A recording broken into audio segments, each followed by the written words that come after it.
뭔가 좀 변화가 생길 것이다. 그렇게 바쁘고 살아가기 힘든 사람들조차도 이거는 가만히 있으면 안 될 것 같아. 네.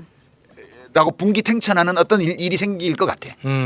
그게 뭔지는 유시민 작가의 예지력과 통찰에 요즘 놀라고 있어. 왜냐? 유시민 작가가 매불쇼에서 나와서 한 말이 지금 현실로 증명이 되고 있습니다. 예를 들면 예지력과 통찰로 부족해. 신통력 수준이에요. 완전히. 진짜요? 예를 좀 예를 들어드리겠습니다. 들면. 먼저 이런 표현을 했습니다. 리더가 B급이면 함께하는 참모들은 C급이다. 네. 지금 뭐 다 증명되고 있지 않습니까? 맞아요. 김영선 전 그리고 김대남 네. 전 비서관. 와, 저는 이분들이 정치하는 것들을 보니까 진짜 멋지죠. 너무 내가 부끄러울 정도로 참담한 수준이에요. 맞아요. C급이라는 표현도 아까워. 아까워. 세비 반띵이 웬 말입니까? 그러니까 진짜. 와, 어질어질합니다. 합니다. 네. 그리고 자기가 모셨던 대통령을 꼴통이라고 표현하는 게 말이나 되는 얘기입니까? 그렇잖아. 그렇죠. 그리고 요 기사 안 되면 저 기사 한번 해보려고 기웃거리고 말이 안 되잖아. 왜냐 정말 그때 내가 그렇게 표현했지. 자리만 준다면 뭐든지 하겠다는 사람들만 모인다. 네. 말씀하셨잖아. 와, 그게 지금 현실로 증명되고 있습니다. 또 하나. 윤석열 대통령은 왜 그렇게 극우 유튜버를 볼까? 우리가 굉장히 궁금했어요. 그 부분에 대해서 뭐 그렇게 좀 뭐 심각하게 그렇게 뭐 고민합니까? 자기 위로받으려고 보는 거지. 라고 표현했는데 김대남 비서관이 명확하게 그 워딩을 썼어요. 우와.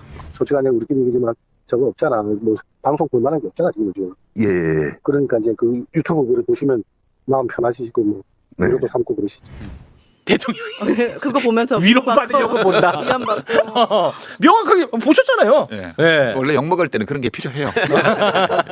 먹어본 자만 알지 이거를. 네. 그리고 또 하나 한동훈 대표 관련해서 한동훈 대표가 만약에 당 대표가 되고 나면 이제 순환의 시대가 올 것이다. 그런 얘기를 했었습니다. 순환? 네. 네. 지금은 가시밭길이지. 나 정도 자존심도 견디기 어려운 수모를 겪고 있습니다. 그렇네요. 순환도 그런 순환이 없습니다. 목 잘리기 직전이야. 예. 야 세상에 밥 먹는데 너만 오지 마 하고 빼는 건 너무 치사한 거 아니야 정말. 그것도 두 번이나 그랬잖아. 두 번이나. 아 대놓고 너만 오지 마. 이거는 사실 아니, 그것도 일반 사람들이 밥 먹는 것도 아니고 그 사람이 유일하게 진심이고 가장 관심 있는 분야가 밥 먹는 거잖아요. 근데 거기서 뺀다는 윤석열 건 대통령 입장에서 그렇지. 정말 큰 거야. 가장 중요한 이벤트에서 그렇습니다. 뺀 거예요. 네. 또 뭐냐? 신통하시네. 이거는 뭐 매불쇼는 뭐 주요하게 다루지 않는 이슈인데 조국 혁신당하고 민주당은 건강한 경쟁 관계를 유지하면서 아마 잘 갈 것이다. 하지만 네. 조국 혁신당이 지역구에 후보를 내는 순간 민주당 지지자와 조국 혁신당 지지자들 사이에서 갈등의 균열이 생길 것이다. 이렇게 예측을 했었거든. 요즘 많이 힘들어 보여요. 지금 커뮤니티 가면 이 얘기밖에 없어 또. 격해지셨어, 다들. 이것도 역시 또 맞았습니다. 와. 그게 예지 이런 게 아니고 아니요? 이제 사람 살아가는데 특별하게 새로운 게 없어요. 다 이게 일종의 경험칙 같은 거예요. 그러니까 과거의 많은 사례들을 볼 때 이러이러한 일들이 있으면 되게 다음 상황은 이렇게 되고 그런 상황이 생기게 되면 사람들은 이렇게 행동하고 그 결말은 대충 이렇게 가더라. 이런 것들이 너무 많은 사례들이 있거든. 우리가 오늘날 보는 이 대부분의 상황은 역사책에 되게 많이 나오는 거예요. 많이 나오는 내용이에요? 그래서 그래요? 그거를 이렇게 보면 아 다음 단계는 뭐가 생기겠다. 아, 그렇습니까? 그런 거 대충 알 수 있죠. 그래서 예지가 아니고는 경험칙. 아. 경험칙이라고 봐야죠. 그러니까 이런 걸 내다보시는 분들이 흔한 건 아니잖아요. 네. 왜 그런지를 생각해봐야 돼. 왜 대통령 자리에 있는 사람은 자기 코앞에 벌어질 미래도 예측을 못하고 저렇게 황당한 짓을 할까? 그렇죠. 이게 이제 세상에 대한 애정과 이 관심을 가지고 공부하시는 분과 술과 음식에 대한 애정을 가지고 즐기시는 분의 차이예요. 확실히 책은 안 좋아하시잖아요. 역사책 읽었을 리 그리고 없고. 역사적으로 이런 캐릭터들이 또 계속 있어 왔어요. 그리고 그 캐릭터의 종말도 결말도 되게 비슷해요. 그러니까 빨간 역사책 들고 한동훈 대표가 예전에 법무장관이죠. 네. 펠로폰네소스 전쟁사 그 제목은 영어로 써져 있고 네, 안에는 한글 번역본인 네. 그거 들고 나갔잖아. 네. 근데 내가 그때 저거 안 읽었을 거야 그랬거든. 그 책에 보면 이런 상황이 엄청 많이 나와요. 아, 많이 나와요? 지금 한동훈 대표가 이 봉착하고 있는 것과 유사한 상황이 아, 그래요? 엄청나게 많이 있는 책이거든. 어. 그러니까 지금 하고 있는 걸 보면 안 읽었을 것 같아. 그러나 예지력 중에 하나만 나랑 생각이 좀 달랐던 게 있어요. 뭐예요? 뭐였냐면 네. 윤석열 대통령이 김건희 여사에게 잡혀 사는 거는 우리가 좀 이해해 줘야 된다.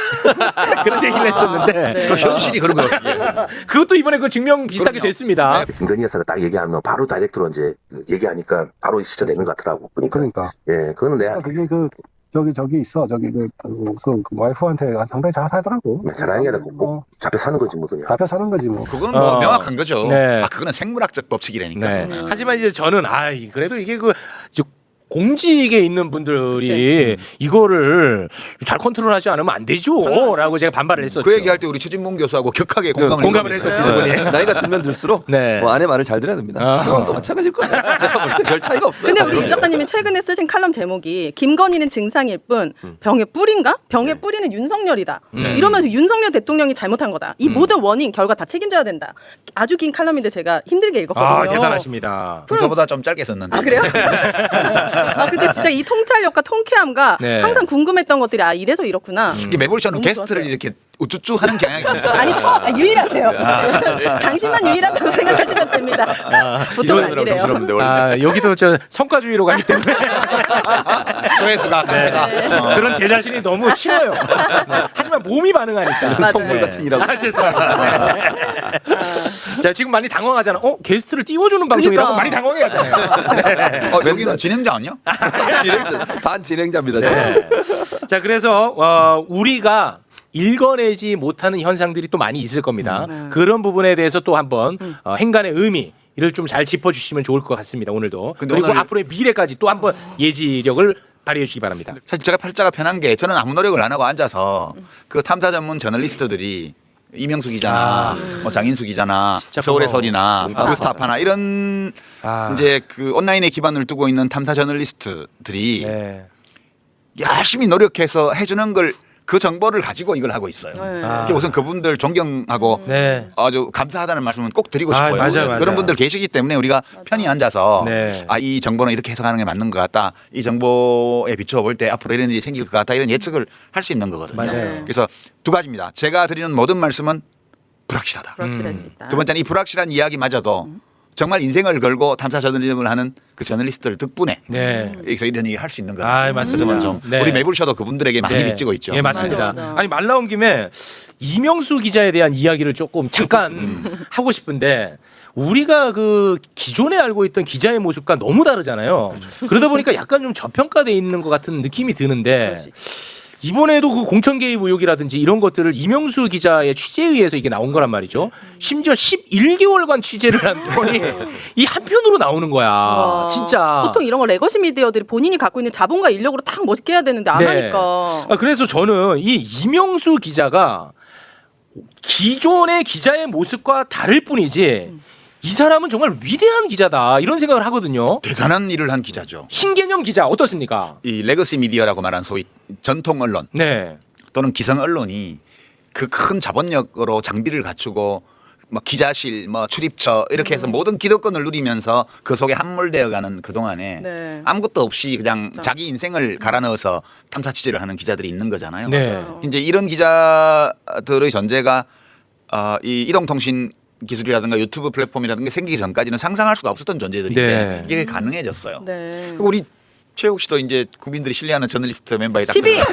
이야. 들어가요. 이런 게 다 2위. 제발 좀. 같은 현상이에요. 지금 이명수 기자가 우리나라에서 탐사 저널리스트 중에 아주 가장 유명한 사람 중에 하나가 돼 있잖아요. 맞아요. 네. 이거 다 새로운 거예요. 네. 통상 자기들끼리 언론인이라고 칭하는 사람들이 절대 언론인에 포함시키지 않으려고 그렇죠. 하는 대표적인 맞아. 캐릭터거든요. 네. 무시해서. 그렇죠. 네. 그러니까 이명수 기자 같은 분은 제 느낌은 그랬었어요. 이분이 기자 되시기 전에 겪어온 사회 경험이 있을 거란 말이에요. 네. 그게 저는 일부만 들었는데 이분이 가지고 있는 그 친화력과 끈기 이걸 가지고 11개월 취재를 하면서 접선해서 하는 거잖아요. 눈물 나. 그게 이분이 기자라는 타이틀을 달기 전에 자기가 겪어왔던 그 삶에서 쌓인 내공이라는 게 전달이 되기 때문에 그게 가능한 거지. 네. 어디 저기 도서관에 들어앉아가지고 언론고시 준비한답시고 온데 12군데 20군데 막 시험 보다가 하나 걸리면 들어가가지고 거기서 월급 받고 있는 이런 노동자들과에는 완전히 이게 레벨이 다른 거예요. 네.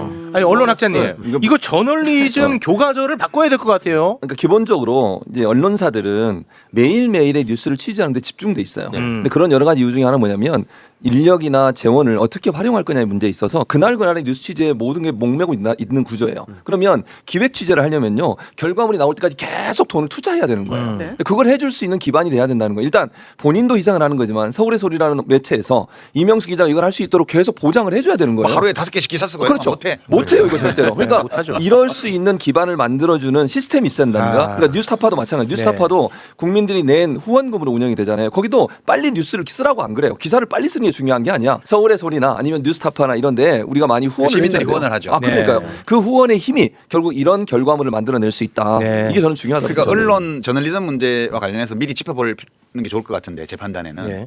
지금 최근 요 며칠 동안에 세상의 관심을 끄는 뉴스는 그 이명수 기자하고 김대남 전 청와대 네. 선임 행정관 그 대화 또 다른 한편에는 명태균 씨에 대한 보도 뉴스토마토도 원래 온라인 기반 저널리즘 회사예요. 네. 그 두 건은 진짜 탐타 취재예요 이거는.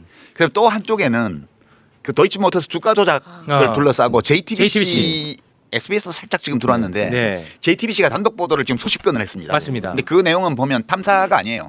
그거는 검찰 내부에서 나온 정보예요. 그렇습니다. 그게 전통적인 방식이에요. 맞아요. 그러니까 레거시 미디어가 전통적으로 어느 권력 기관의 빨대를 확보를 해가지고 거기서 정보를 계속 받아가지고 이제 단독 보도를 터뜨리는. 네. 이제 이런 현상이 왜 생긴지는 나중에 우리가 얘기를 하게 될 거예요. 그러니까 그거는 낯익은 거예요. 이 뉴스토마토의 명태균 씨 관련 보도나 이 이명수 기자, 서울의 소리 이명수 기자의 이 김대남 전 대통령실 행정관 이런 거는 상상을 못했던 거예요. 이런 거는 전통적인 방식의 탐사 취재가 아니에요. 네. 완전 새로운 거고 모든 많이 다 녹음기를 들고 다니고 이런 시대이기 때문에 가능한 거예요.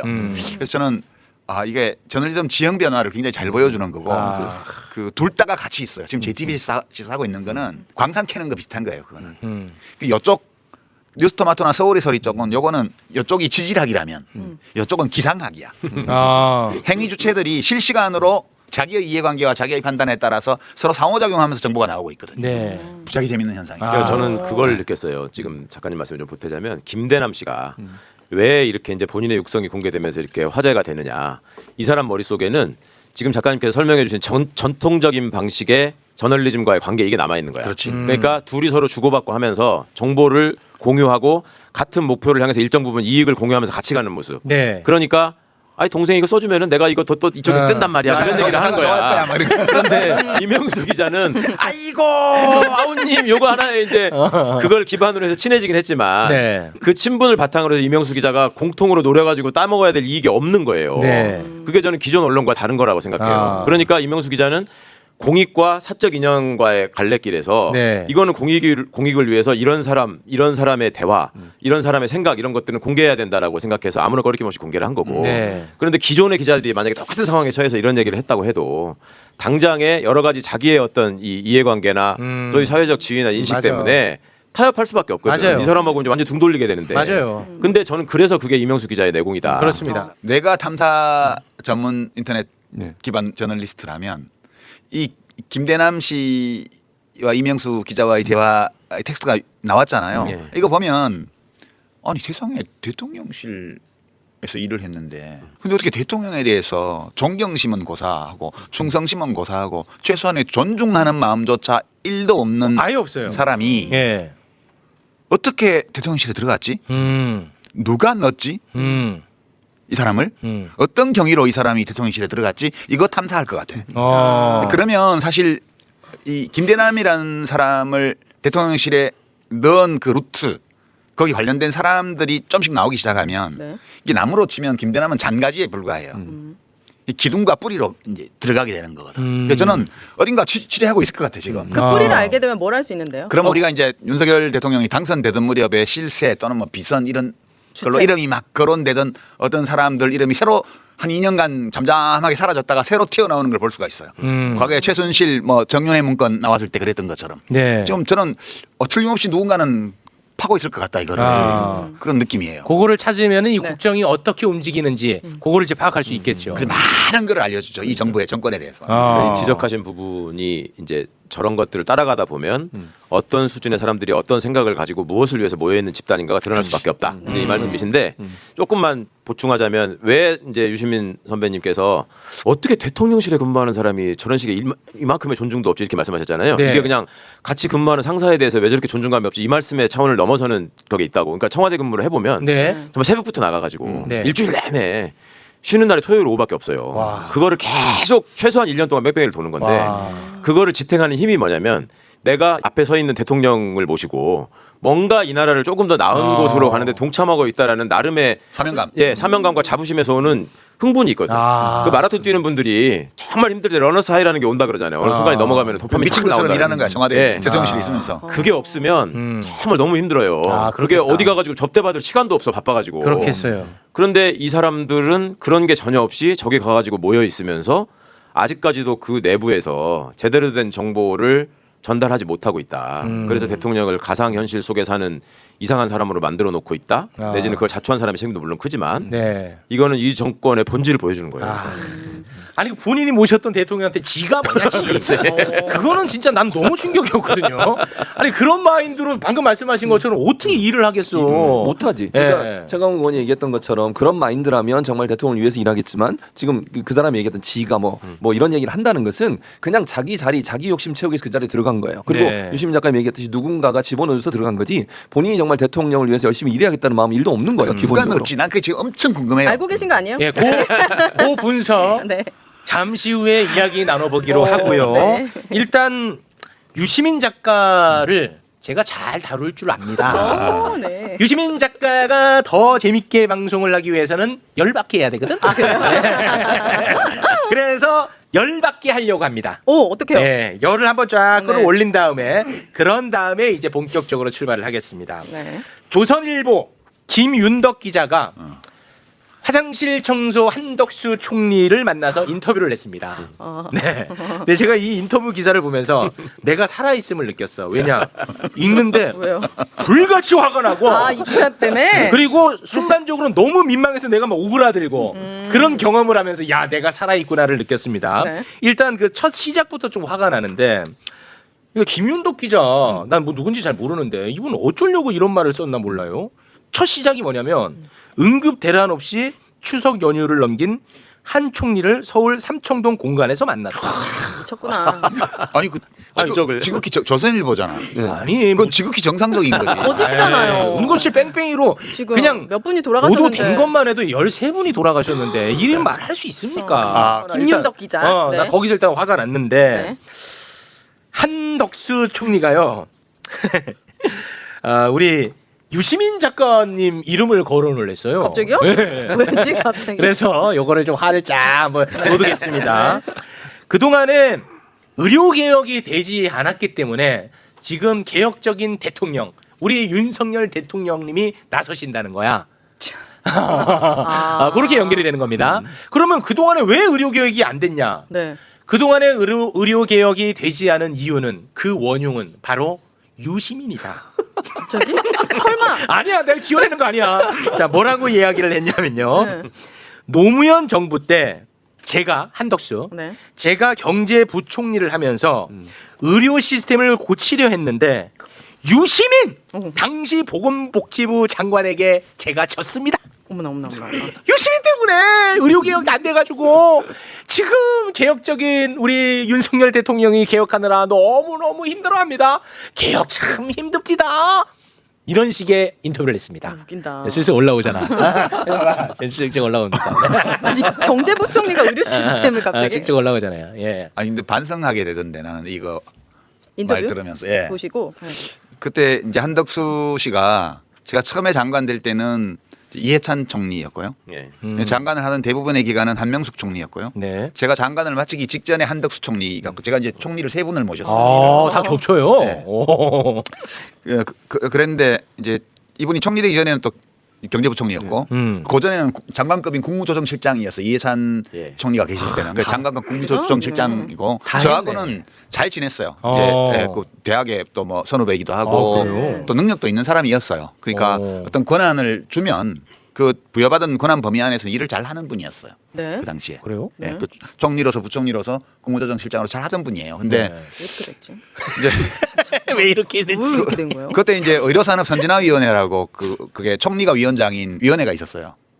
거기에 제가 이제 보건복지부 장관이니까 간사잖아요. 네. 그러니까 그거를 종종 회의를 하면서 보건정책 문제에 대해서 많은 논의를 함께 했고 그래서 저는 이분이 이제 경제관료 출신이긴 한데 그래도 어느 정도 보건에 대한 이해가 깊어지고 그 인식이 발전하지 않았을까라는 자부심을 그동안에 좀 가지고 있었거든요. 네. 네. 근데 이 인터뷰를 딱 보는 순간 헛짓거리 했구나 내가. 참 나 능력이 부족한 사람이구나. 그렇게 상당한 시간 동안 같이 정부에서 일을 했는데 네. 어떻게 이분이 지금도 이런 생각을 가지고 있도록 내가 만들었지? 이런 아니 당시에 논의할 때는 보건복지부 장관님의 그 어떤 정책 방향이나 이런 것들 전혀 토를 달지 않았을 거 아니에요. 터는 달았죠. 그래요. 어떤 방식? 터는 달았는데 그러니까 그때 재정경제부 사람들이 제가 장관 임명 받자 말자 쫓아와서 저한테 브리핑을 했는데 그 내용이 핵심이 두 가지예요. 첫 번째는 건강보험 당연지정제를 완화 또는 폐지하는 거예요. 장기 목표가. 이게 무슨 뜻이냐면 우리는 전국민 건강보험 제도잖아요. 네. 모든 국민이 가입돼 있잖아요. 네. 그러니까 누구든 아파서 병원에 가면 그 사람을 진료 거부를 할 수가 없어요. 그렇죠. 예, 예. 그게 당연지정제예요. 네, 건강보험 가입 환자를 무조건 진료해라. 받아야 돼. 안 그러면 건강보험에서 니네 안 병원은 주는 가입을 안 시켜줄 거야. 음. 그러면 거기는 돈을 몇 배를 내고 진료를 받아야 되니까 안 가겠지. 병원이 많을 거 아니에요. 네. 이게 당연지정제예요. 아. 이 당연지정제에 들어오면 의료 서비스 수가를 정부가 보건복지부가 이제 장관 고시로 정한 그 돈만 받아야 돼. 네. 이게 당연지정제예요. 당연지죠. 미국에 이런 게 없어. 음. 두 번째는 건강보험 자체를 없애는 거예요. 또는 약화시키는 거예요. 국민 건강보험 자체를. 왜요? 그래서 민간보험을 키우는 거예요. 민영아. 네. 둘 다 민영이에요. 당연지정제를 완화하고 또는 없애고 전국민 건강보험 제도 자체를 약화시켜야만 네. 경쟁 이런 거 운운하는 거죠. 네, 민간보험회사가 커지는 거예요. 그럼 이거를 주장했고 그걸 막은 게 유시민 작가님이라는 이 네, 말이에요. 그래서 제가 그렇죠. 이제 저는 원래부터 이제 독일에서 공부할 때도 보건경제학 이런 거 공부를 했기 때문에 갖고 왔을 때 그 질문을 바로바로 했어요 제가.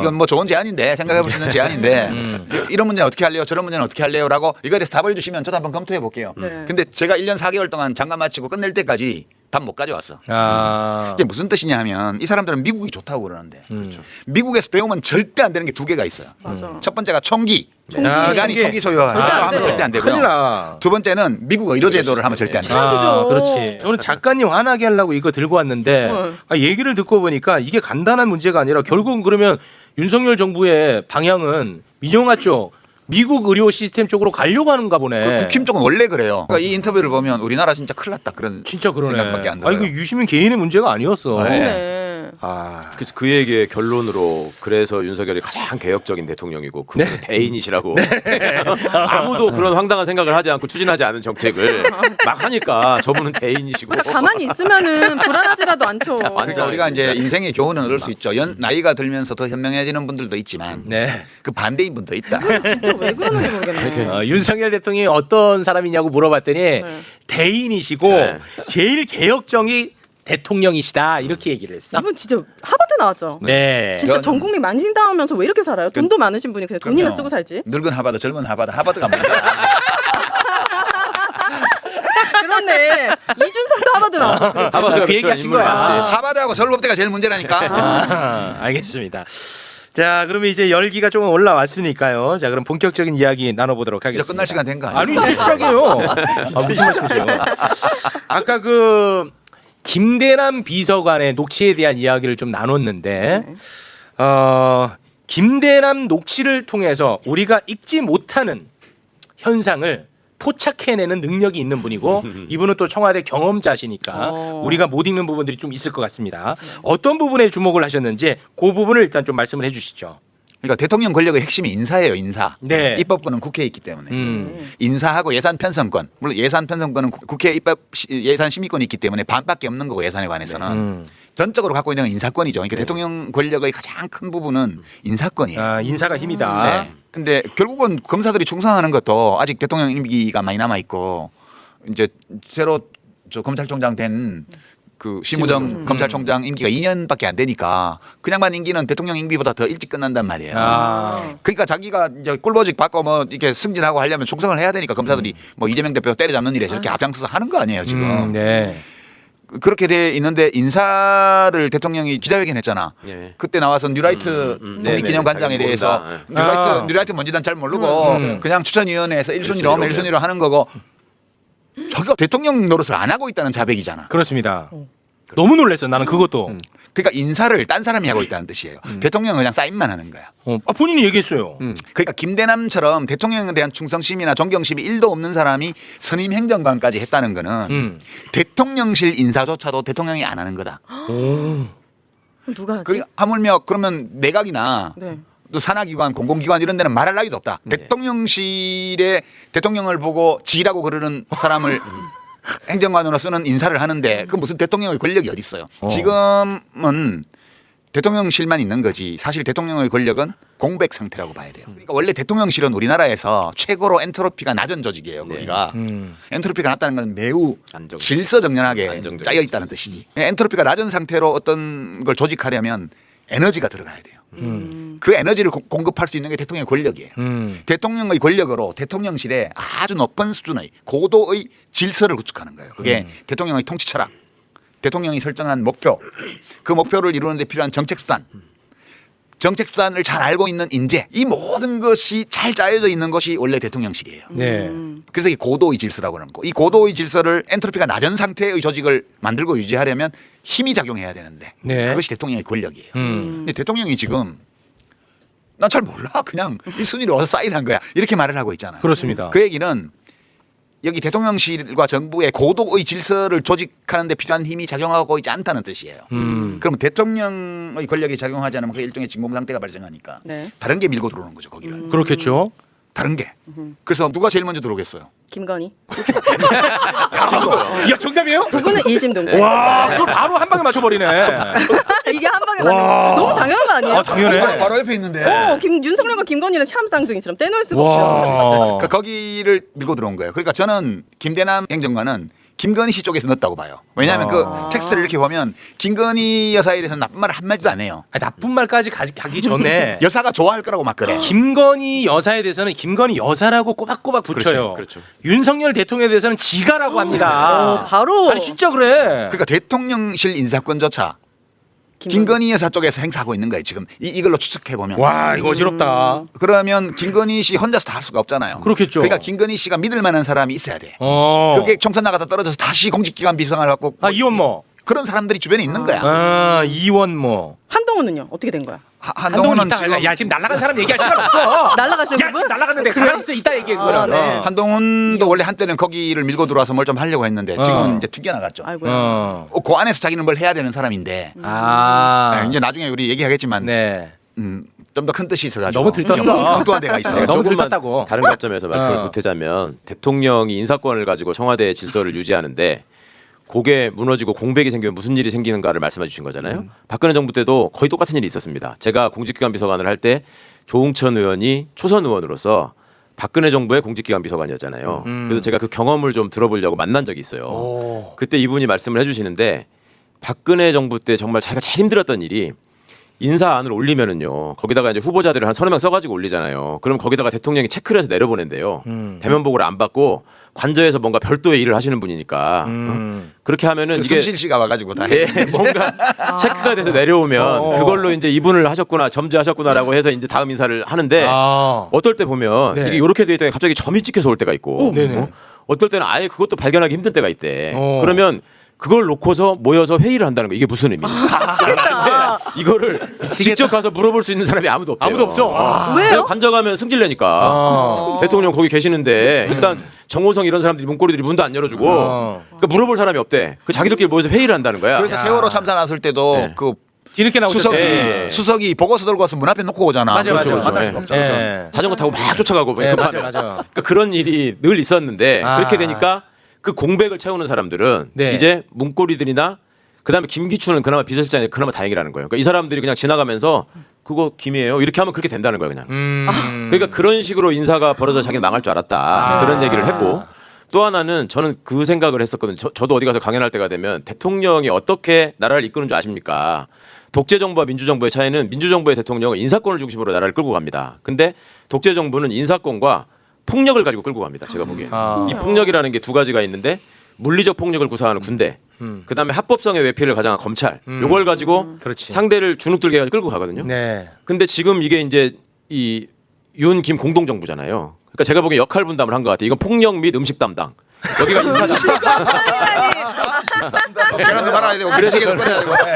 그래서 저는 유 작가님의 분석이 너무 정확하시다. 여기는 지금 인사 담당을 확정이 됐고 이 양반 할 거는 폭력 및 음식 담당으로 할 게 있어요. 폭력을 갖고 상대방을 압박하다가 그것도 이제 중앙고등학교한테 맡긴 거예요. 중앙고 출신들. 미운 사람 있으면 계란 붙여주고 이쁜 사람 있으면 미운 사람은 밥 못 먹게 하고 이렇게 정리를 하는 거예요.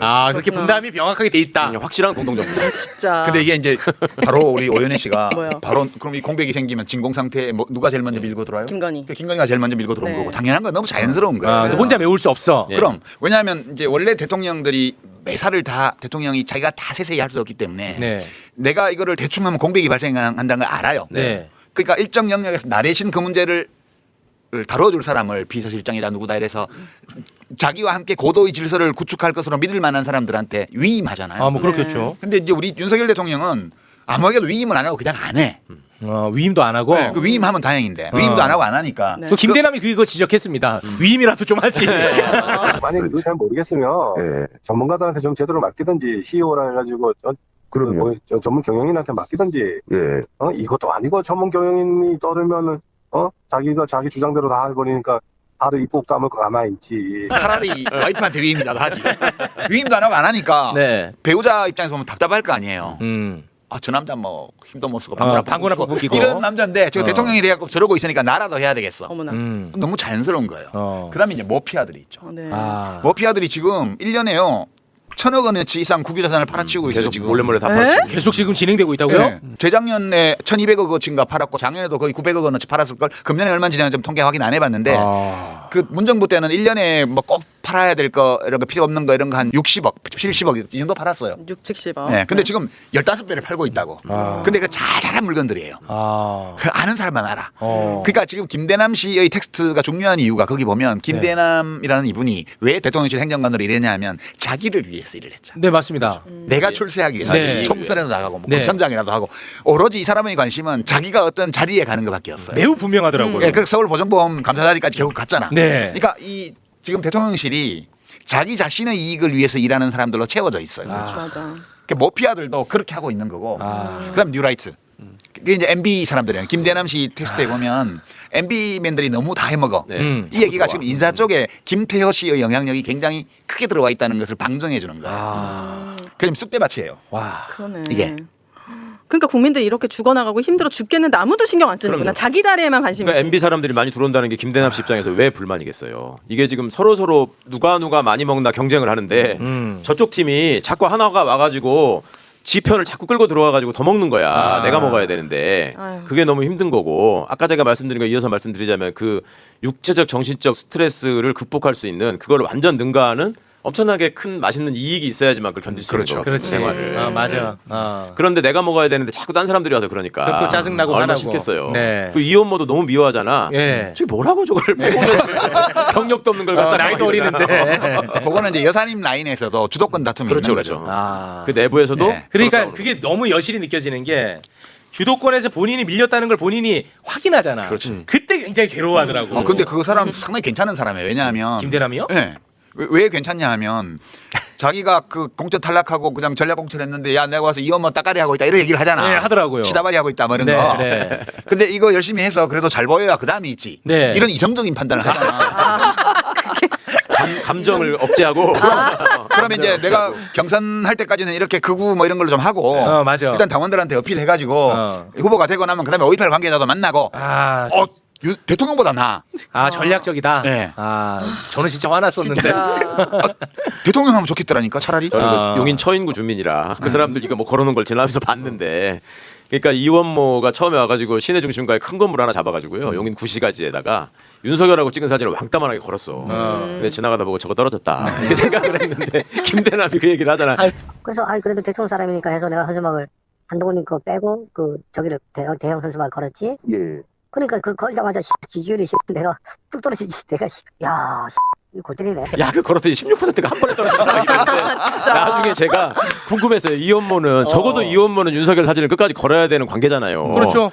이혼모도 내렸어. 내렸어요? 내렸어요. 내리더라고. 아, 이건 팩트예요? 이혼모도 내리고 그럼 내가 봤다니까. 내렸어. 바꿔 그래서 나중에 딴 걸로 자기 혼자 있는 걸로. 아. 근데 재밌는 게 사람들이 이해관계에서 벗어나면 사안을 제대로 봐요. 그러니까 그 김대남 씨의 그 발언들도 보면 자기 이해관계가 걸린 일에조차도 상당히 이성적으로 얘기를 하잖아요. 그리고 자기 이해관계를 벗어난 일에 대해서는 정말 타장난 얘기를 해요. 네. 지가 이렇게 말을 할 때 보면 멀쩡한 꼴통이라고 그러고 뭐 누구 말도 안 듣는다고 그러고 네. 뭐 전문가 말을 좀 들으면 좋을 텐데 혼자 아주 얘기 다 정상적이야. 네. 이게 사람이 자기의 이해관계에서 벗어난다는 것이 비평하는 사람에게는 너무 중요한 거구나. 맞아요, 맞아요. 저 사람이 그 당을 나오고 이제 국회의원 될 마음을 일단 접고 나니까 접은 것 같아 내가 보기에는. 네. 그러니까 모든 이야기들이 논리적이고 보여요. 예, 이성적으로 돼버리는 거예요. 한덕수 총리도 그럼 내려오면 다 보일까요? 본인이 그럼요. 지금 아 예, 보여요. 그럼요. 내려오면 다 보여요. 국회의원을 하면서도 이번에 문체위에서 그 축구협회랑 저기 가지고 국힘이 질의하는 거 보셨잖아요. 멀쩡하잖아. 네, 일치단결해가지고. 그거는 축구 감독직을 자기가 할 수는 없거든. 그렇지. 네. 경쟁자가 아니거든. 그 자리는 자기 게 아니라는 걸 알기 때문에 거기서는 질의를 해. 그러니까 정리하면 대통령이 대통령 권력을 행사를 안 하고 있기 때문에 인사에 관해서는 적어도 그러니까 그 권력의 공백 상태가 생겼고 그걸 메꾸고 들어온 3주체가 있는 거예요. 김건희 씨의 사조직, 김건희 씨와 김건희 씨의 사조직, 네. 그다음에 모피아, 세 번째가 뉴라이트, 어머나. 주로 MB맨들이죠. 요 세 그룹이 그 대통령이 만들어놓은 권력의 공백 상태에 밀고 들어와가지고 네. 국정을 아작내고 있는 거야 지금. 와. 그 지금 국민 경제가 엉망이 되고 민생이 도탄에 빠지고 자영업이 거의 폐허 상태로 가고 있고 뭐 의료 대란이 일어나 있고 뭐 온 뭐 외교도 엉망이 되고 이렇게 하고 있는 판에 막 시내에는 막 장갑차가 굴러다니고 지금 맞아요. 개판된 거야 완전히 이게. 아 근데 말씀을 들어보니까 이게 조금 위험하게 느껴지는 게 지금 대한민국 국정을 김건희 사조직, 모피아 그리고 친이계 뉴라이트 이렇게 지금 망가뜨린다고 말씀하셨어요. 네. 제가 왜 걱정되냐? 이 세 집단이 부딪힐 일이 없어 내가 보니까. 이익이 달라서. 예, 영역이 달라서 영역이 잘 몰라. 아. 그러면은 이게 굉장히 안정화돼 있을 거란 말이야. 그래서 걱정된다는 거야. 그 지금 지지율이 20% 밑으로 가네만이 해도 안 흔들리잖아요. 흔들리지 않는 편안함. 아 이거 위험해. 다리가 세 개 있으면 그게 제일 안정된 구조잖아요. 아니, 그러니까 이게 경쟁 관계라면 여기서 막 치고받고 하면서 네. 누수가 발생하고 이게 막 그렇네. 그런 게 이제 나타날 텐데 네. 굉장히 힘의 균형을 잘 이루고 있네. 최욱 씨 진짜 예리한데. 예리하다. 와 진짜. 큰일이네. 이해관계에 밝은 사람들이 나름의 전문성을 갖추잖아요. 네. 그러면 생기는 게 이제 너먹을 거 내먹을 거 이렇게 딱딱 나눠서 하는 스킬을 발휘하지. 근데 이제 이 대목에서 제가 유 작가님께 좀 설명을 여쭙고 싶은 게 이게 사실은 지금 우리 시대의 눈앞에서 벌어지고 있어서 야 세상에 이런 일이 하지만 역사를 보면 이렇게 드문 일은 아니잖아요. 엄청 자주 있었던 일이에요. 다 있었던 일이고 이 공백을 메꾸는 것도 그러니까 왜 한동훈이 아닌 김건희가 이걸 메꾸고 있는가 이거 이제 설명해 주실 때가 된 것 같아요. 역사책에 보면 이런 사례가 많아요. 네. 그러니까 그렇죠. 윤석열 대통령은 천신만고 끝에 뭐 이렇게 대통령이 된 사람이 아니고 쉽게 됐어. 그냥 너무 쉽게 대통령이 너무 됐어요. 쉽게 그러니까 됐어. 세상이 돈짝만해 보여 지금도. 네. 그렇죠. 그러니까 실제로 정치를 하는 사람, 행정을 하는 사람들이 어떤 어려움을 겪으면서 어떤 조건에서 분투하면서 나라 운영을 해오는지를 알지를 못해요. 그렇겠죠. 그다음에 토인비 선생이 말씀하신 이른바 그 무상한 자아의 우상화라 그래서 한 시기의 도전에 성공을 거둔 사람은 다른 과제에 직면해갖고도 과거에 성공했던 방식을 답습한다는 거예요. 그대로 같이. 그러니까 이제 윤석열 대통령은 조국 사냥을 하고 그다음에 문재인 대통령을 공격하고 민주당과 이재명 대표에 대한 증오와 혐오감을 조장하는 방식으로 대통령이 됐잖아요. 그렇지. 맞아요. 그러니까 누군가를 비난하고 누군가를 사냥하고 누군가에 대한 증오를 부추기는 것으로 성공했기 때문에 그렇지. 대통령직도 그런 식으로 하고 있는 거예요. 그래서 뭐 공산 전체주의 얘기하고 뭐 무슨 뭐 반체제 세력이 압력하고 있다고 얘기를 하고 뭐 공은 세력. 어쩌고 하는 이유가 네. 그렇게 해서 성공했다고 자기가 생각을 하기 그렇지. 때문에 지금 대통령직을 수행하는 것은 대통령 후보로서 정권을 획득하는 것과는 전혀 다른 과제잖아요. 근데 이 전혀 다른 과제를 자기가 성공했던 방식으로 하고 있는 거예요 지금. 그리고 또 하나 김건희 여사 말 들었더니 대통령까지 그치. 됐더라. 그렇지. 이것도 있을 거 아니야. 그러니까 이제 역사에서 보면 그런 사례가 많은데 이렇게 굉장히 미천한 신분이랄까? 하여튼 뭐 그런 권력이 없는 자리에서 한지로 내돌려지던 그런 찍힌 검사였잖아요. 몇 년 전만 하더라도. 아, 네. 네. 그 요직에서 쫓겨나서 시골 시청 떠돌던 한직에 떠돌던 검사가 한 5년 만에 대통령이 된 거잖아요. 5년 만에. 네. 그러니까 이제 대박. 서울중앙지검장 된 때부터 시작해서 지금 대통령 됐는데 5년이 안 걸렸어요. 그러니까 이제 이렇게 됐으니까 공신들이 있잖아요. 이제 제일 대표적인 사례가 미천한 신분에서 황제가 된 사례. 그게 이제 한고조의 사례가 있죠. 제일, 일방이 예, 사람들이 제일 많이 아는 사례예요. 이게 BC 2세기쯤이죠. 전 몰라요. 예. 다 안다고 얘기하면 그러니까 조금 깜짝 놀라. 소외되는 사람 한고조 많습니다. 이름인 거죠? 네, 한나라의 첫 번째 황제니까 네. 한고조예요. 네. 한지 이런 거에 나오는 한고조인데 이름은 유방이야, 유방. 아 유방 네. 들어봤어요. 유방은 또 좋아합니다. 자신 있죠. 네. 아, 그런 얘기 하지 마. 야, 지금 대한민국 시식이들 앞에서 뭐 하는 거냐? 작가님 왜 부채 아, 왕에 대해서 왕이야 뭐야? 아, 네. 네. 얼굴 빨개지면 더 이상해요. 자, 죄송합니다. 이름이 유방이라고. 아 이름이 유방. 유방, 유방이 동네 건달이었거든. 건달. 네, 동네 건달이었는데 황제가 됐어요. 그 과정에서 항우라는 아주 뛰어난 장수와 이른바 초한전이라 그래서 유명한 전투를 오랫동안 벌입니다. 근데 이제 이 한고조가 중국 대륙을 제패할 때 공신이 3명이 있었어요. 그걸 3인방이라 그러는데 아, 3인방. 한고조의 3인방 그게 소하, 소하. 그다음에 장량, 장량, 우리가 보통 장자방이라 그러죠. 장량, 그다음에 한신. 한신. 네. 이렇게 3명이 한고조의 그 개국 공신이에요. 네. 근데 이 3명이 어떻게 됐냐면 한신은 목 잘려 죽었어요. 여기서 나온 얘기가 토사구팽. 아, 토사구팽. 토끼 사냥이 끝나니 사냥개를 잘라 먹는다. 그것도 이제 누가 죽였냐면 한고조가 죽인 게 아니고 한고조 와이프 여씨가 한고조가 그 정벌하러 출장 나간 사이에 죽여버렸어? 예, 이제 왕궁으로 꼬셔 들어가지고 종탑 밑에서 목 잘라 죽여요. 아, 그 한신은 그렇게 죽어. 한신이 그렇게 죽은 이유가 뭐냐면 이 세 사람이 한고조의 참모로 합류한 시기가 달라요. 소하는 한고조가 미천한 신분일 때부터 부하였어. 네. 그다음에 이 장량은 한고조가 동네 장수에서 전국구 스타로 이렇게 전환되던 무렵에 그때 합류해서 전국구 스타로 이제 만든 인물이야. 그러면 한신은 맨 마지막에 항우하고 패권을 두고 마지막 국면의 전투를 할 때 그때 항우 진영에 있다가 안 알아주니까 일로 이제 귀순해 왔는데 넘어왔는데 말하자면 국힘당에 있다가 민주당 오거나 민주당에 있다가 국힘 나온 거 비슷한 거지. 갔는데 그때는 항우는 뭐 아주 초급 장교자리밖에 안 줬는데 유방한테 하니까 유방은 총사령관을 시켜버려. 그 이 사람이 결정적인 전투를 그 10여 차례 이겨가지고 이제 항우를 결국 코너에 몰아서 죽게 만들었지. 그러고 제패를 했어요. 이게 세 사람이 3인방인데 왜 목 잘려 죽였냐 하면 오씨 내가 1등 공신인데 이거 뭐야 막 이러면서 술 먹고 뭐 그 기록에 보면 셋이서 사기에 보면 아니 네. 그 공신들끼리 뭐 모여가지고. 연찬회 뭐 이런 거 있잖아요. 그럴 수 뭐 있겠다. 회식 이런 거 할 때 칼을 뽑아서 막 기둥을 치고 막 이랬다는 기록이 있어요. 그럴 수 있을 것 같아. 예, 그래갖고 무슨 왕 칭호도 받고 막 이랬는데 결국 이 새끼가 너무 까불어. 까불고 있어라고 한고조 심기가 약간 불편해 보이니까 그 와이프가 알아서? 남편 없을 때 알아서 죽여버린 거야. 그래서 나중에 가서 보고를 받고 나서 별말을 안 해 한고조가. 와, 별말 안 해요. 와. 한신 끝났다. 이래서. 한신은 한신 그렇게 한신 죽어요. 끝났어. 그게 토사구팽이야. 이제 장량은 어떻게 되냐면 장량은 한신은 뭐 이준석쯤 되겠구만.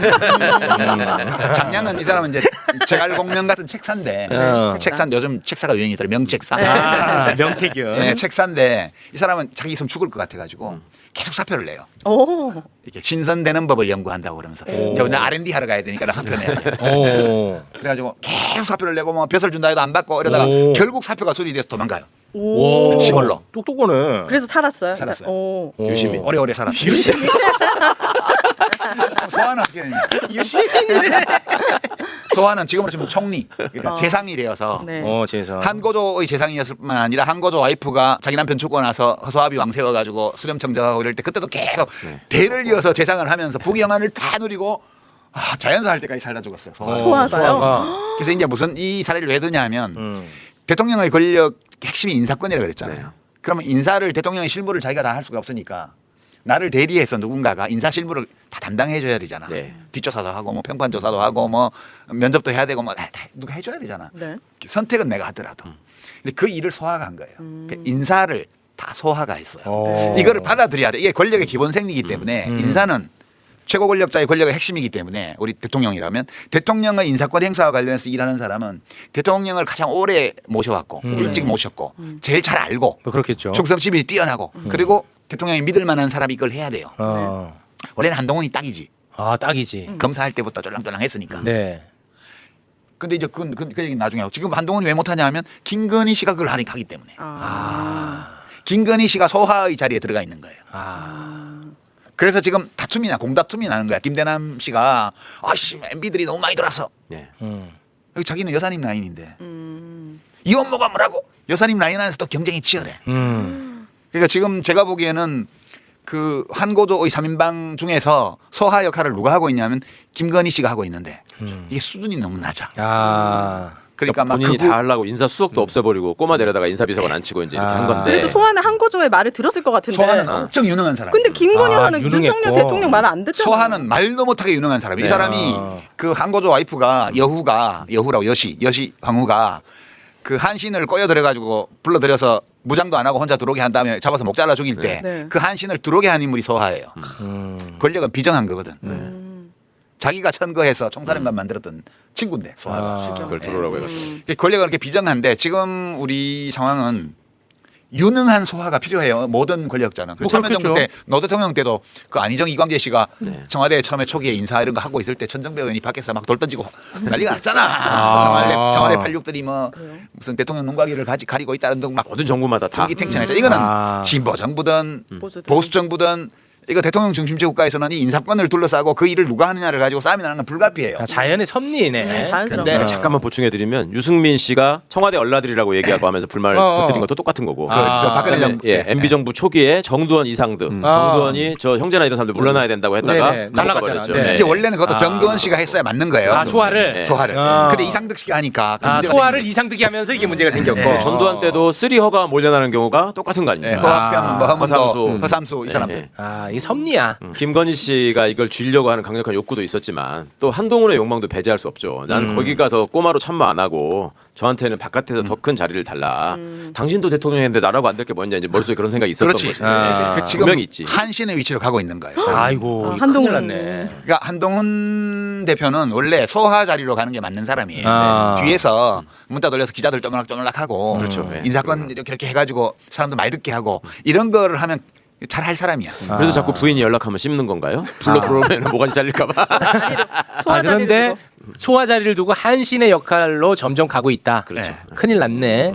근데 이제 그 한동훈 씨는 공이 별로 없거든. 네, 사실은. 사실은 아. 없죠. 한신은 공이 어마어마했는데 네. 항우 상대를 꺾는데 결정적인 전투를 다 승리로 이끄는 맹장으로서 어마어마한 공이 있는 사람인데 윤석열이 대통령이 되는 과정에서 한동훈이 공 세운 거는 나 명예훼손으로 기소하고 유죄 판결밖에 한 거 외에는 없어. 한동훈이 누군가와 싸워서 이긴 건 나밖에 없어. 아유. 유일하게 진 사람이야. 근데 그 정도 공으로 한신이 될 수는 없는 거거든. 아, 그래요? 네, 그러니까 한신만한 사람도 한신 자리에서 목이 잘렸는데 소화가 되기에도 충분치 않은 사람이 한신 자리를 지금 가고 있는 거야. 한동훈이 그렇게 띄워졌던 이유 중에 하나가 뭐 국회에 가서 막 함부로 하고 의원들한테 막 대들고 평소에 그러니까 일반적으로 알고 있는 장관의 모습이 아니라 싸움꾼 모습을 아니, 근데 보여줬잖아요. 한신은 전투를 다 이겼다니까. 그러니까 그런 그래갖고 능력이 없어. 국회의원을 구속을 하나도 이재명을 못 잡아넣었잖아. 네, 다 졌어요. 네. 아니 그렇게 큰 전투 말고 기자들하고 싸우고 자잘한 것도 다 졌어요. 다 졌어. 유시민 하나 이겼어. 나만 이겼어, 나만. 네. 아니, 나 혀 깨물고 죽어야 돼. 이거. 아니 누구도 한동훈한테 안 졌는데 나만 졌다니까. 아니, 실제입니다 이거는. 아, 네. 정말. 그 갑자기 장 땀이 기자, 나네. 장 기자도 이겼잖아. 장 그렇지, 기자가. 장 기자도 이겼지. 네. 맞아, 맞아. 저고리 벗어도 돼요? 지금 땀이 나. 아, 이거는 화나시네. 아, 너무 화나. 이거는 너무 내가 화나. 자존심 상해. 어. 유일하게 1승이 있거든. 그게 유시민이야. It's me. 그럼 이렇게 많은 사고들, 사건들, 불법들이 다 드러나고 있는데 대한민국 국민들이 정말 원하듯이 조금 이게 종식될 수 있습니까? 윤 정권이? 이제 김대남, 뭐 명태균 이런 거는 그냥 지류에 불과해요. 지류. 네. 이제 이 지류를 사람들이 탐사하기 시작하면 그걸 따라 내려가잖아요. 그러면 좀 더 큰 흐름을 발견하게 되고 네. 그렇게 저수지까지 가게 되는 거예요. 네. 근데 이 저수지에 뭐가 있을지에 대해서 우리가 지금 잘 모르는 거죠. 네. 근데 역사책에 보면 대중들이 상상하지 못했던 일들이 저수지에서는 발견되는 경우가 많아요. 예, 그래서 이제 민심의 경랑이 일면서 배가 엎어지는 이런 사례들이 많기 때문에 저는 조금 더 지켜볼 필요가 있겠다. 지금 뭐가 나올지 모르겠다. 근데 뭐가 나오긴 나올 것 같다.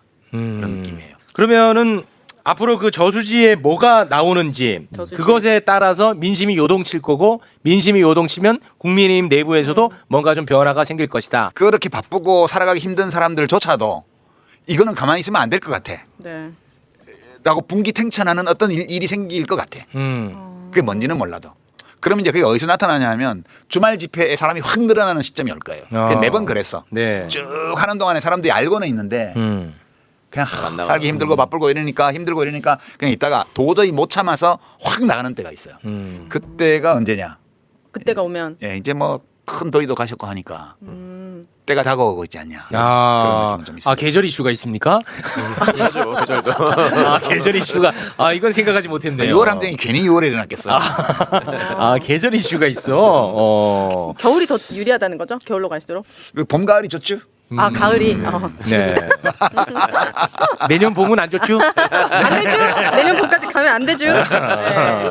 그러면은 그 한동훈 대표 요즘 보면은 진짜 오늘 내일 하는 느낌이거든요, 실제로.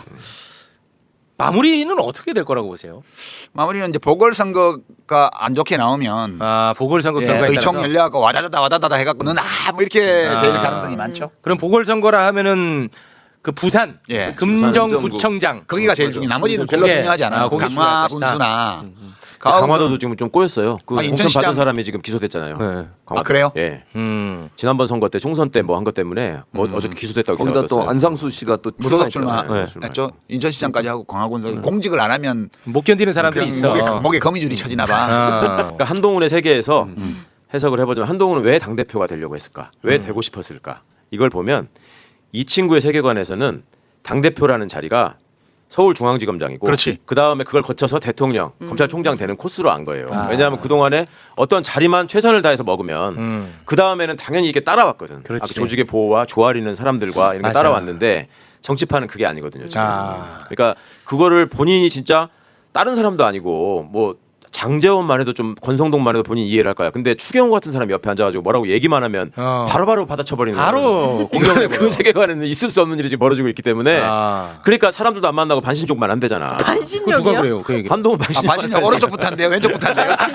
그런 걸 어떻게 하는 거예요, 그런 거를? 아니 그런 얘기가 이거 처음 듣는 얘기예요. 아니 주변에서 흘러나오는 얘기로 많이 회자되고 있어요 여의도에서. 아니 살면서 처음 듣는 얘기 어디서 그렇게 하는 거예요? 그렇대요? 네. 그러니까 그렇게 해서라도 뭔가 마음을 다스리지 않으면 이거 술도 못 먹잖아 얘는. 그러니까 사람 펠로폰 술이라도 내서서 먹지. 전쟁사를 읽어야 된다니까. 아니 이번에 들고만 다니지 말고. 조선일보하고 인터뷰했는데 이번에 또 얘기했어요. 본인이 좋아하는 책으로 그 책. 읽었나 보네. 읽은 것 같아요. 이해를 못했네. 그냥 뭘 본 거야 도대체.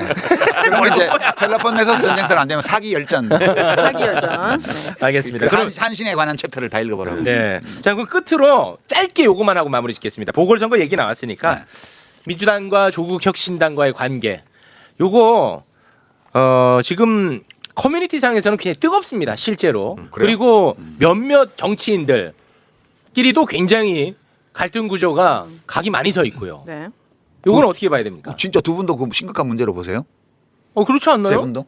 아니요, 뭐 저는 안 다뤄요 이 이슈를. 아예 안 오연애 다뤄. 씨도. 지지자들 사이에서는 서로 되게 심각하게 얘기하는 것 같던데. 심각하게 싸우시는 일부 지지자들이 맞아요. 예. 일부 지지자. 일부 일부예요? 지지자들이 네. 열심히 열성적으로 싸우시는 것 같긴 한데 그다지 뭐 아니 그렇게 심하게 싸우실 때는 대개는 저 같은 사람한테 와가지고 욕을 하시거든요. 너는 뭐 하는 놈이냐? 왜 여기 참전 안 하냐? 아직까지 그런 얘기는 없어요. 아직까지 그런 얘기는 없을 정도다. 그리고 이제 리스트가 돌거든. 우리 편 아닌 편 해가지고 이제 뭐 이렇게 뭐 무슨 바 해가지고 이제 명단을 작성하는데 그것까지 아직 안 건 걸로 거기까지는 아닌 것 봐서. 같다. 어떻습니까? 이게 이제 나는 어떻게 옳다 아니다 이런 얘기를 하려는 게 아니고 이 일이 어떻게 가냐 그 문제만 하는 거예요. 그 문제만 얘기하려고 그래요. 이게 조국혁신당이 민주당하고 싸워서 못 이겨요. 민주당이 이기는 것이 옳다, 조국혁신당이 이기는 것이 바람직하다 이런 판단을 할 수가 그걸 없어요. 떠나서 그런 걸 다 떠나서 이 조그만 당이 이 큰 당을 못 이겨요. 기본적으로. 네. 그 점이 우선 중요하고 두 번째는 이제 조국혁신당은 왜 생겼나를 좀 더 생각해야 돼요. 조국혁신당은 원래 자기들이 표방한 것이 그 프로젝트 정당으로 자기를 어필했잖아요. 그러니까 윤 정권 조기종식을 이라는 이 프로젝트를 위해서 일시적으로 태어난 정당으로 사람들이 다 인식했어요. 네. 근데 지금 정당이라는 건 함부로 만들면 안 돼. 그러니까 정당 함부로 만들지 말라고 내가 기회 있을 때마다 다 늘 얘기를 했어요. 함부로 망했던 분입니다. 좋은 뜻으로 좋은 의지를 높은 의지를 가지고 정당을 만드는데 정당이 그냥 잘 되는 데가 아니야 여기가. 너무 어려워. 너무너무 힘들어. 그래서 아무나 정당을 못 만드는 거예요. 그래요? 만들어서 오래 갈 수도 없어. 그러니까 우리나라에 지금 두 정당이 다 잡고 있는 게 괜히 그런 게 아니고 이게 오랜 기간 진행된 선거의 결과 이렇게 양당제가 돼 있는 거거든. 네. 그러니까 현실적인 것은 이성적이다라는 해겔 선생님의 말씀처럼 현실에 뭐가 있으면 그럴 만한 이유가 있는 거야. 그래서 그 얘기를 여기서 다 할 수는 없고 다만 네. 저는 어떻게 생각하냐면 이 양당제라는 것은 민주화 이후 우리의 국민들의 거듭된 정치적 선택의 결과로서 만들어져 있는 거다. 거기에는 그럴 만한 이유가 있다. 그거 현실이다. 그 점을 이제 받아들여야 되고요. 호남에서 또 일당 체제, 영남도 거의 일당 체제. 영남은 많이 흔들려 있지만 이게 서로 맞물려 있어요. 무너지면 같이 무너질 거라고 봐요, 저는. 네. 그렇게 보는데 여하튼 호남에서는 경쟁해도 돼요. 거기서는 그렇죠. 국힘당이 될 가능성이 없기 때문에 사실 뭐 곡성군수는 민주당 쪽에 귀책 사유가 있어서 네. 원래는 공천 안 해도 그만인데요. 거기가 곡성군수 뭐 좋은 사람 되면 되지. 그냥 다들 무소속으로 나와서 해봐. 이랬으면 될 문제를 또 이렇게 얘기하면 또 민주당 지지자들 난리 날 텐데. 영광군은 무소속 후보가 팩트를 이제 얘기하시는 건데. 무소속 시장 군수가 이제 그 문제가 되어서 보궐선거를 하는 거니까 거기는 민주당이 공천하는 게 당연하고 네. 곡성군수 쪽은 뭐 우리 쪽 기책 사유니까 그냥 어차피 다 민주당 쪽 겨냥한 사람이 될 거 아니요. 그러니까 그건 별 의미가 없는 선거라고. 네. 두 군데는 경쟁해도 되고 누가 돼도 상관없어요. 저는 그렇게 봐요. 네. 그게 대한민국에 영향을 미칠 일은 아. 없다. 곡성군과 영광군에만 영향을 준다. 더 좋은 사람이 되냐 아니냐에 따라서 네. 그것 때문에 조국혁신당이나 민주당 쪽이 어느 쪽이 잘 되고 못 되고 그것도 별로 없어요. 거기서 만 군데 뭐 조국혁신당이 이긴다고 해봐야 별거 아니야. 군수 하나 됐다고 해야지. 그걸로 뭐 당이 살고 죽는 것도 아니요. 조국 대표가 거기 가서 살 일 없고 아니요. 그렇게까지 할 일이 아니야. 나도 옛날에 김해 재보선에서 해봤어. 2달 동안 가서 살았어. 가서 조기회 멤버들하고 축구도 하고 다 해봤는데 네. 다 헛되니 헛되고 헛되도다 다 그런 얘기고 네. 강화는 뭐 그 국힘당 텃밭이니까 거기 뭐 삼자구도 돼가지고 뭐 어떻게 되면 그것도 강화 국민들이나 관련된 문제예요. 제일 중요한 거는 부산이다. 금정구예요. 금정구청장. 거기는 단일화를 해도 되고 민주당과 조국혁신당. 뭐 안 해도 안 하면 또 안 하는 대로 유권자들이 찍는 거고. 그러니까 어차피 단일화를 하면 하는 대로 안 하면 안 하는 대로 각 당이 두 당이 다 평가받는 거예요 유권자들한테. 네. 그러니까 이제 단일화 안 하고 쭉 간다. 그러면 조국혁신당 후보가 망할 거예요 거기는. 아. 왜냐하면 조국혁신당 지지자들이 민주당이 싫어서 지지하는 사람도 일부 있지만 민주당이 좋은데 민주당에 만족 못해서 지지하는 사람이 더 많거든. 근데 단일화를 안 해가지고 국민의힘이 된다. 계속 국민의힘한테 넘겨준다 이러면 이제 민주당도 좋은데 좀 불만족해서 조국혁신당 했던 사람은 민주당으로 돌아갈 거고 그냥 민주당 싫어서 조국혁신당 한 사람은 그냥 조국혁신당 찍을 거예요. 근데 그 중에서도 국힘당이 또 되는 건 나 정말 못 보겠어 이런 사람은 또 민주당을 찍어요. 이미 우열이 상당 부분 있기 때문에 그 게임은 뭐 내가 금정구 후보면 그냥 사실 어차피 떨어질 건데 단일화 여론조사 해서 지고 다 지는 거예요. 이제 조국혁신당 후보가 그냥 인심 한번 쓰고 네. 그럼 이번에 본진에서 하슈 이렇게 하고 그냥 모양새 좋게 하고 곡성 영광군수 선거 열심히 하고 네. 그러면 되지 뭐. 알겠습니다.